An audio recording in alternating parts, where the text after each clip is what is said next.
Kita sekarang ini ya ngakunya sih ikut sunnah Rasul, cuma sunnahnya urusan kawin melulu.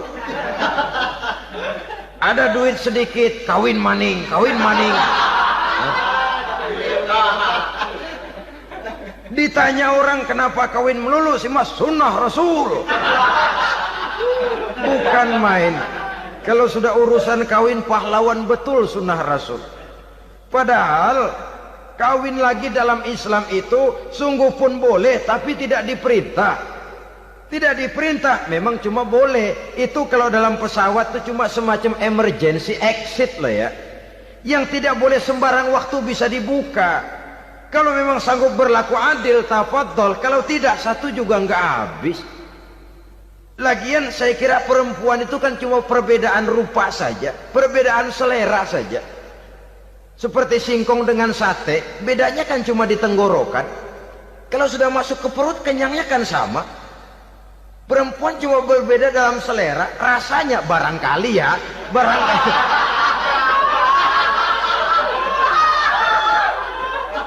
Barangkali tidak jauh beda. Saudara hadirinlah, Islam ini mengatur lewat pintu yang dinamakan nikah itu tadi, sehingga dengan demikian bisa dinikmati secara tenang, tentram. Tidak usah manusia ya, kucing saja. Coba lihat kucing. Kalau ikan dia boleh nyolong, kucing itu boleh curi, makannya nggak tenang kucing. Coba lihat ini. Asal dia nyolong ikan, makannya juga mindik-mindik. Matanya nengok kiri, nengok kanan. Ada sedikit gerusak, kabur. Secara nalurinya kucing tahu kalau ini ikan curian, makannya nggak tenang dia. Tapi kalau ikan kita kasih, kucing anteng, geledek juga nyamber, manteng aja dia. Nalurinya mengatakan ini ikan dikasih sama yang punya, tenang dia. Saudara hadirin yang saya hormati, orang juga gitu.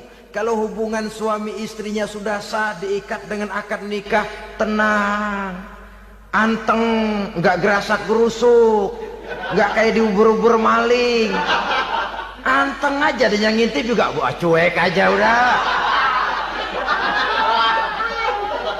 Biarin aja dia ngintip, capek sendirilah.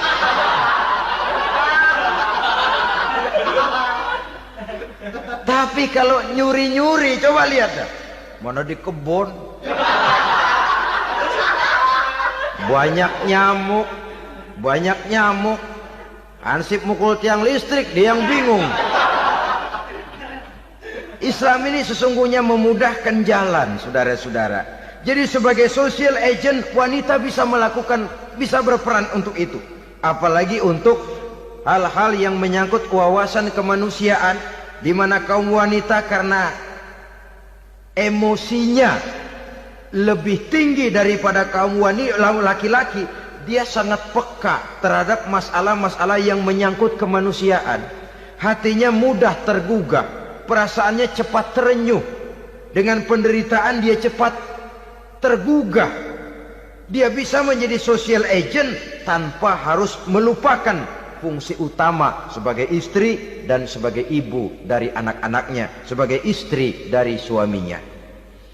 Saudara hadirin yang saya muliakan, dahulu Al-Quran pernah menceritakan betapa istri-istri pembesar di istana mewah di zaman Nabi Yusuf, kalau istilah sekarang nyonya-nyonya jet set, nyonya-nyonya VIP, betapa mereka mau memporak-porandakan keimanan seorang pemuda seperti halnya Nabi Yusuf alaihi salam. Dan Nabi Yusuf kemudian ternyata tidak mau jadi gigolo yang kerjanya hanya menyenangkan wanita-wanita jet set kelas VIP ini tadi. Sesungguhnya ini cuma satu simbol yang kejadiannya bisa saja terjadi pada zaman modern dalam versi dan kondisi yang berbeda. Namun bagaimanapun juga wanita dengan peranannya sebagai social agent, sebagai penggerak masyarakat, sangat besar pengaruhnya dalam ikut mewarnai perkembangan suatu negara. Seorang suami perlu memberikan dorongan kalau istrinya aktif di bidang sosial, asal dengan catatan saja, fungsi sebagai istri, fungsi sebagai ibu, jangan sampai terlantar karenanya. Bahkan saya katakan tadi, di zaman sekarang wanita tidak lagi hanya berfungsi sebagai social agent, bahkan sebagai national agent, penggerak dari satu bangsa. Muncul wanita-wanita yang jadi menteri, yang jadi anggota DPR, bahkan yang jadi kepala desa dan lain sebagainya. Secara umum memang ar-rijal qawwamuna 'alan nisa. Laki-laki adalah pembimbing bagi kaum wanita karena kelebihan fisik biologis, kelebihan kemampuan intelektual dan lain sebagainya. Namun wanita pun boleh saja menjadi social agent sepanjang catatan yang saya sampaikan tadi. Jangan sampai melupakan kodrat kewanitaan, jangan sampai mengalahkan fungsi sebagai istri dari suaminya, sebagai ibu daripada anak-anaknya. Nah, kemudian fungsi yang keempat di bidang ilmu pengetahuan. Islam memberikan kesempatan yang sama kepada kaum wanita. Thalabul ilmi faridatun ala kulli muslimin wa muslimatin. Menuntut ilmu itu wajib hukumnya bagi orang Islam, baik laki-laki maupun perempuan. Sampai dibentuk kalimat pengecua khusus ini, muslimin wa muslimatin, bagi muslim laki-laki, bagi muslim perempuan. Dan alhamdulillah, kalau dulu di zaman Raden Ajeng Kartini, nasib perempuan berada di balik pintu yang digembok rapat-rapat. Siklusnya berputar cuma sumur, dapur, kasur, kasur, sumur, dapur, dapur, sumur, kasur. Melingkar di situ satu saja peranan kaum wanita. Memberontak jiwa Raden Ajeng Kartini, menuntut persamaan bahwa wanita berhak maju sama dengan laki-laki. Entah Islam sejak 14 abad yang lalu sudah mencanangkan ini, menuntut ilmu wajib bagi laki-laki dan perempuan beragama Islam. Orang Islam baik dia laki-laki, baik dia perempuan, wajib menuntut ilmu. Ilmu dalam artian umum, tidak hanya sekedar fikih tauhidnya, ya di bidang kedokteran, di bidang teknik, di bidang hukum dan lain sebagainya. Ini yang perlu dibanggakan. Kalau perlu, ini yang perlu diadakan kontes. Kontes IQ, wanita yang paling berprestasi di bidang ilmiah, wanita yang punya prestasi di bidang menjaga kelestarian lingkungan hidup, wanita yang punya prestasi menggerakkan sosial, menyantuni yatim piatu, memelihara kesehatan. Adakan kontes macam itu untuk mendorong.